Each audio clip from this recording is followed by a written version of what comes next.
Assalamualaikum warahmatullahi wabarakatuh. Hai, nama saya Almaudia Kanza Amandevisia, nomor absen 2 dari kelas 12 MIPA 7. Pada kesempatan kali ini, saya akan membahas terkait poster bertema energi terbarukan atau Renewable Energy Resource. Nah, sebelumnya, apa sih energi terbarukan itu?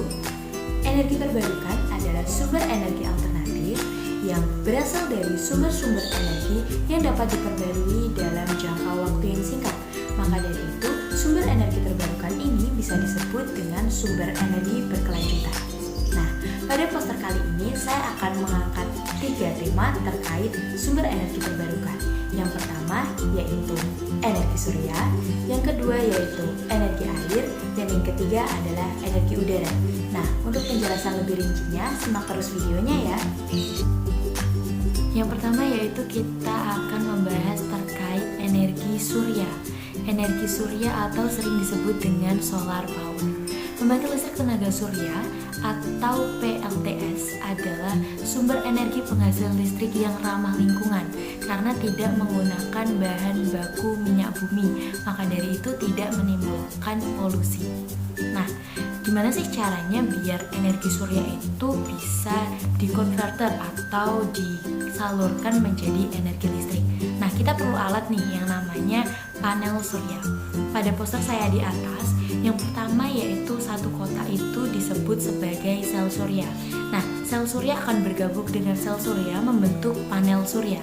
Dan panel surya akan bersatu membentuk susunan panel surya.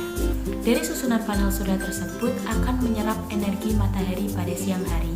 Nah, selanjutnya energi matahari tersebut disalurkan kepada inverter surya. Nah, setelah inverter surya ini terdapat 2 tahapan yang boleh dilakukan.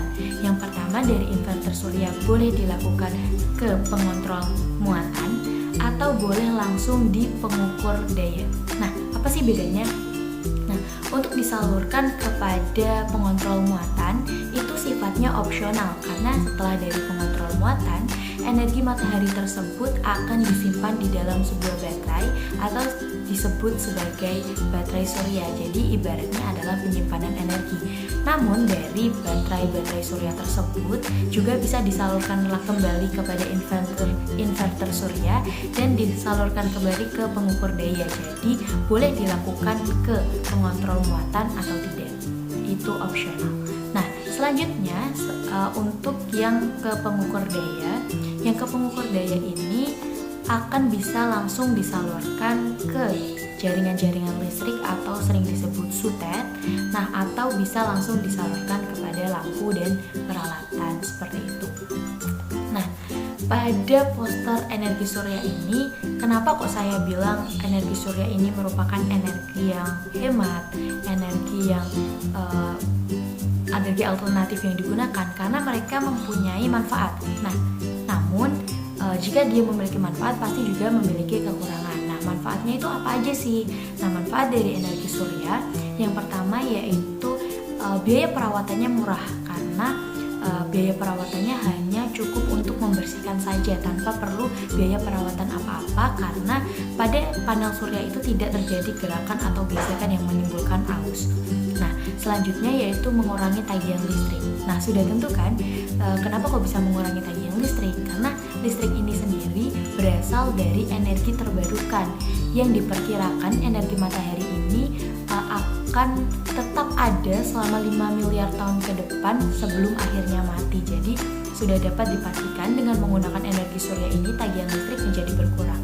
Nah, selain tagihan listrik berkurang, kita juga dapat pembayaran apabila energi listrik yang kita hasilkan dari energi matahari panel surya kita itu kelebihan.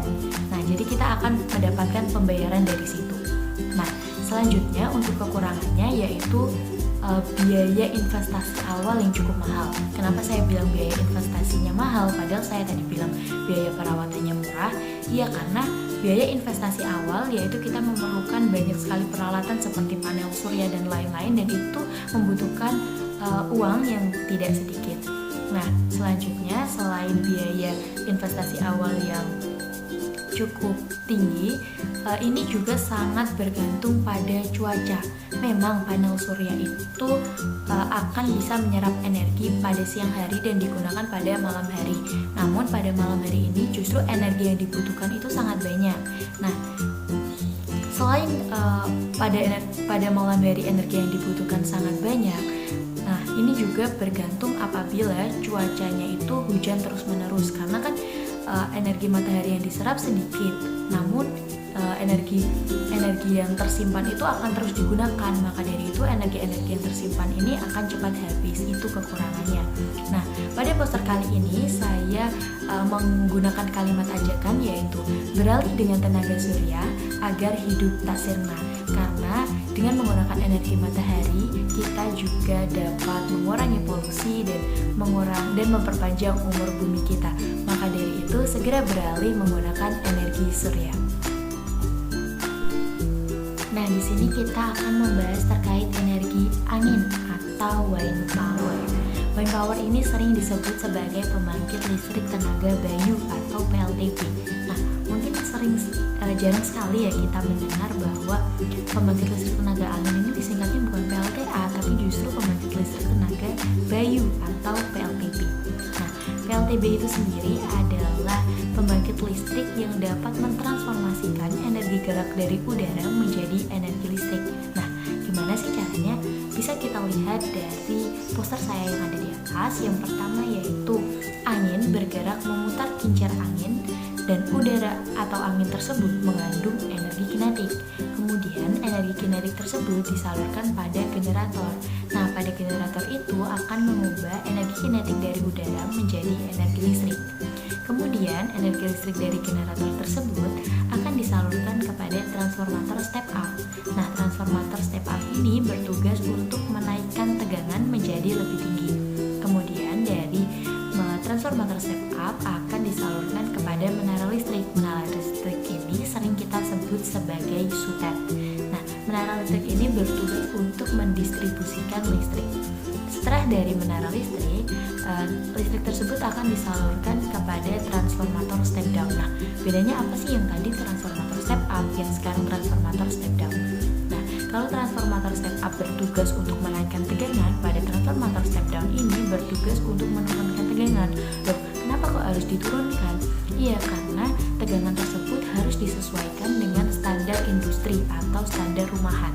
Nah, setelah tegangan tersebut disesuaikan atau disesuaikan sesuai dengan standarnya, nah listrik-listrik tersebut akan berhasil disalurkan kepada rumah-rumah hingga sampai ke penduduk. Nah, untuk kelebihan dari PLTB ini apa sih? Nah, kelebihannya ini ya sudah pasti karena menggunakan energi terbarukan, yaitu angin, energi yang tidak dapat habis. Nah, yang kedua yaitu pastinya ramah lingkungan karena tidak menghasilkan emisi gas buangan atau polusi.